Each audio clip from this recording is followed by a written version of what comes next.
it worth it? Is accepting insurance worth it?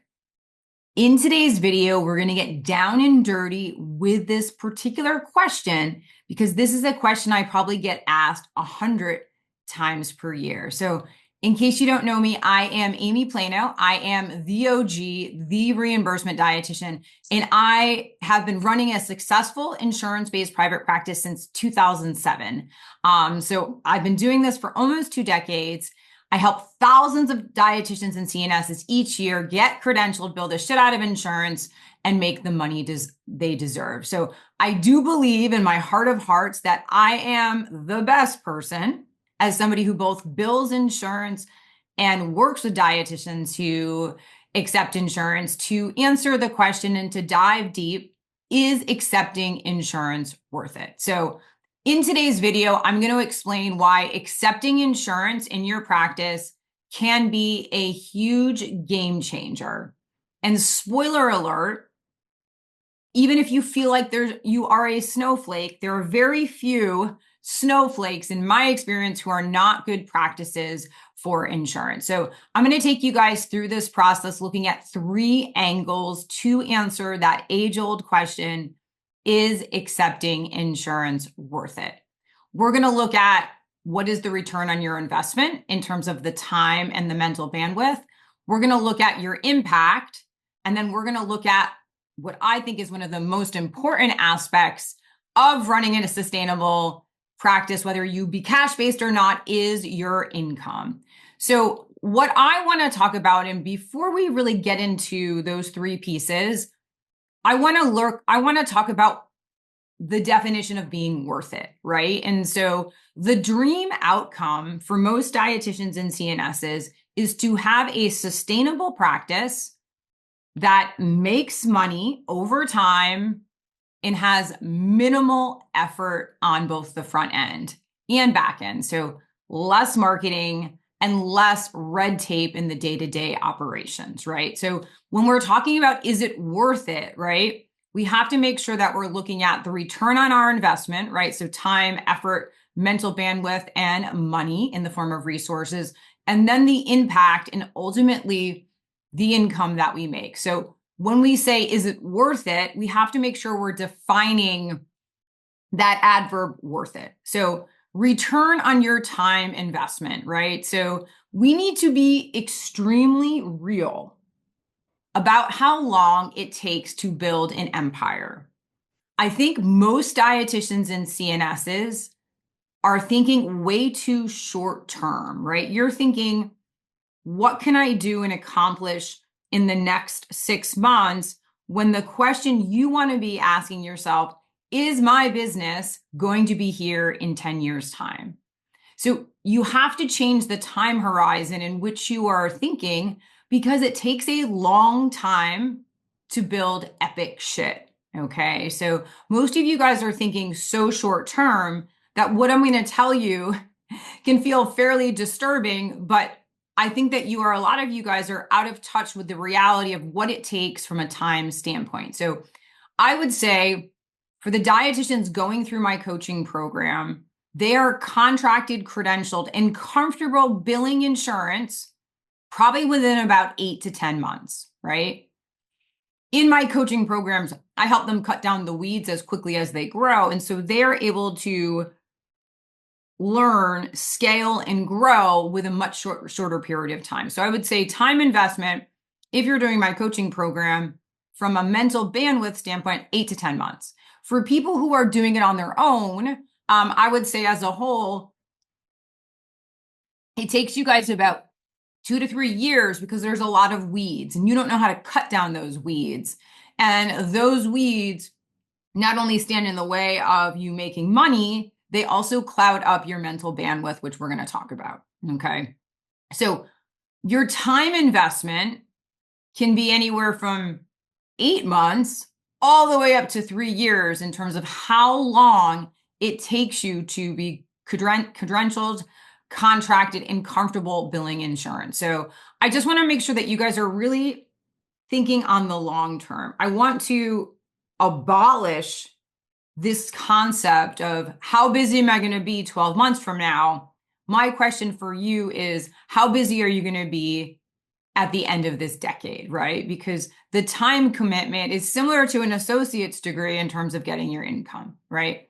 So we talked about return on your investment, like the time you need to put in. Now I really want to talk about something, and I want to be real, the mental bandwidth, right? So we talked about how much time it takes to invest in getting your insurance-based practice up and running.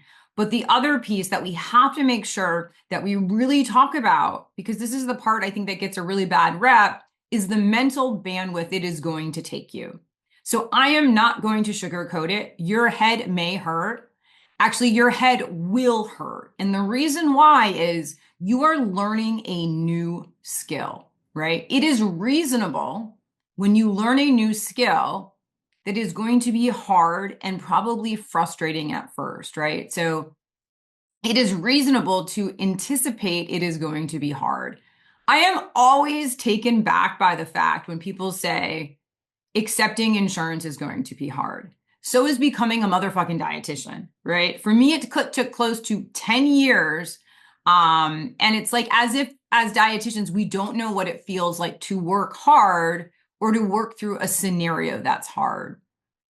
I think when somebody says accepting insurance is going to be hard, it's like their individual coping mechanism to keep them at a comfortable level, right? And so a lot of times we tell ourselves this false narrative, or we create this scenario that, yes, it's going to be hard, but we need to do it anyway. But for the people that say it's hard and don't do anything above it, it just keeps them nice and cozy, right? Like doing hard shit is hard. Like there's no ifs, ands, or buts about it.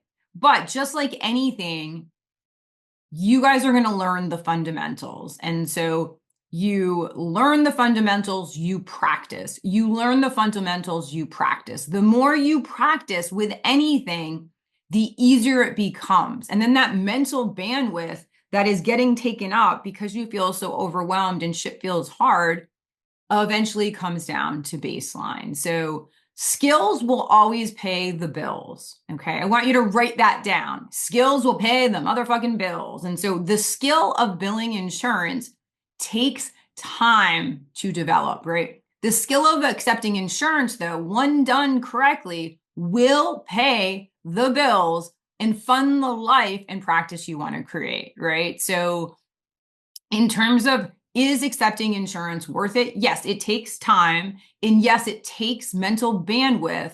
But the two pieces that we're going to talk about now, impact and income, in my opinion, far surpass those feelings of hard. Because like we always say, choose your hard, right? If you want to be a private practice dietitian, whether you be insurance-based or cash-based, you have to be willing in understanding that it is going to be extremely uncomfortable at times. So with that being said, let's talk about impact, right? Once again, you guys ask me this question a ton. Is accepting insurance worth it? And it's so funny because like in the back of my head, all I can think about is helping people. Like how I answer this question in my head when you guys ask me this is, okay, cool. Like, is making an impact, helping the people who need your services most, is there any value to that? And so like, it's kind of hard because I chuckle when you ask me that question, but the ability to impact people with your services, not just the ones who can afford them, but the ones who really need them, should be a reason in and of itself to accept insurance. But before we talk about impact, I want to be crystal clear.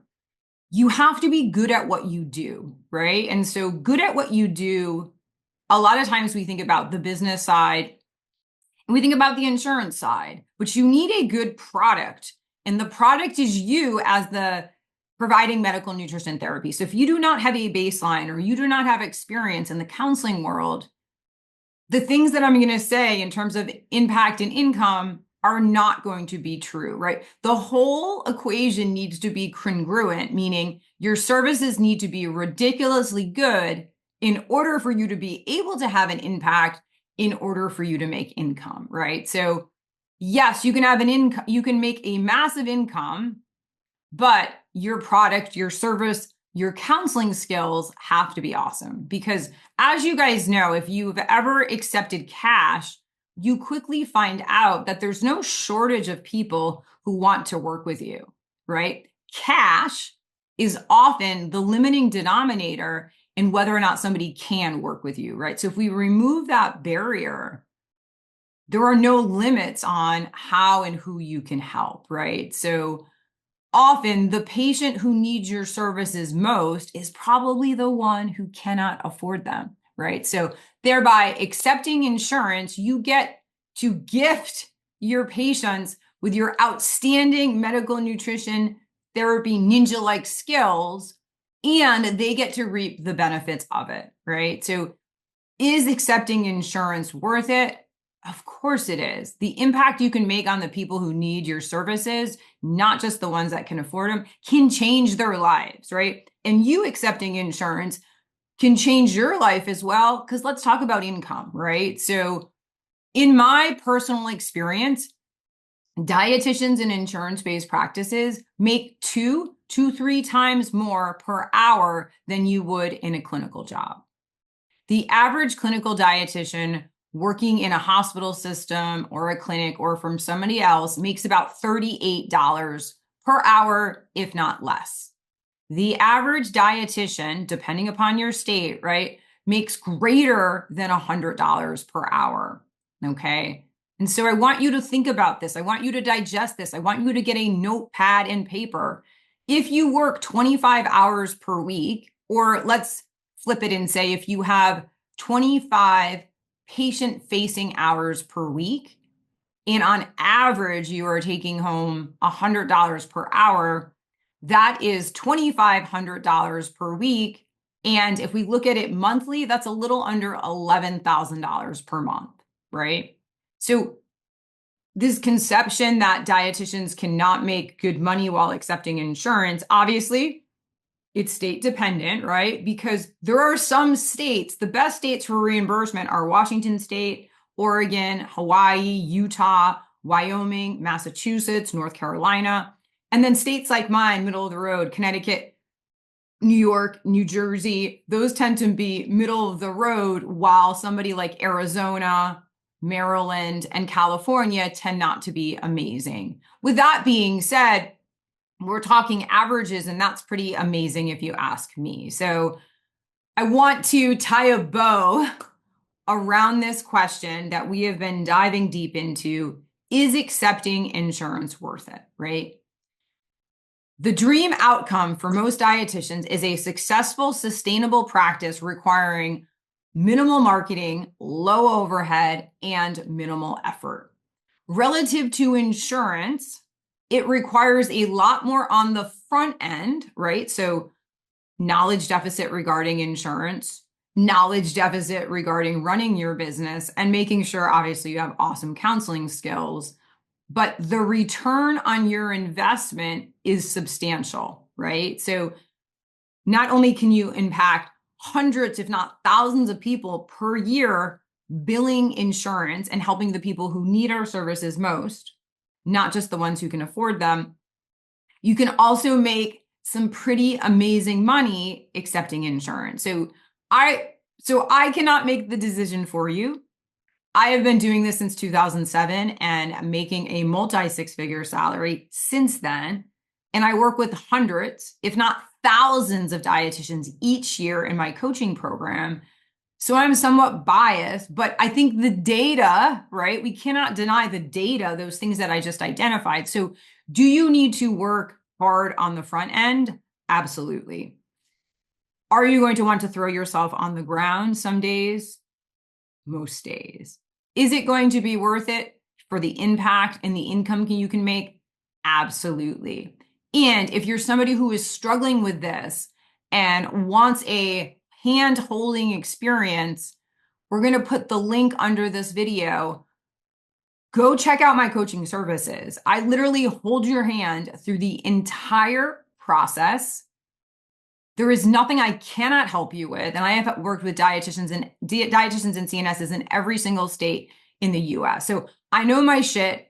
And if I have convinced you that this is worth it, I want you to take action now, because this can take, as you saw, anywhere from 3 to 4 months to get a contract. And then we need to practice in order to get better. So hopefully this was helpful. Like I said, I get this question a ton, and I wanted to put it in the context of mental bandwidth, time, impact, as well as income, because those are the things to me that are valuable in this equation. So I'll see you guys on the next video, and thanks so much for listening.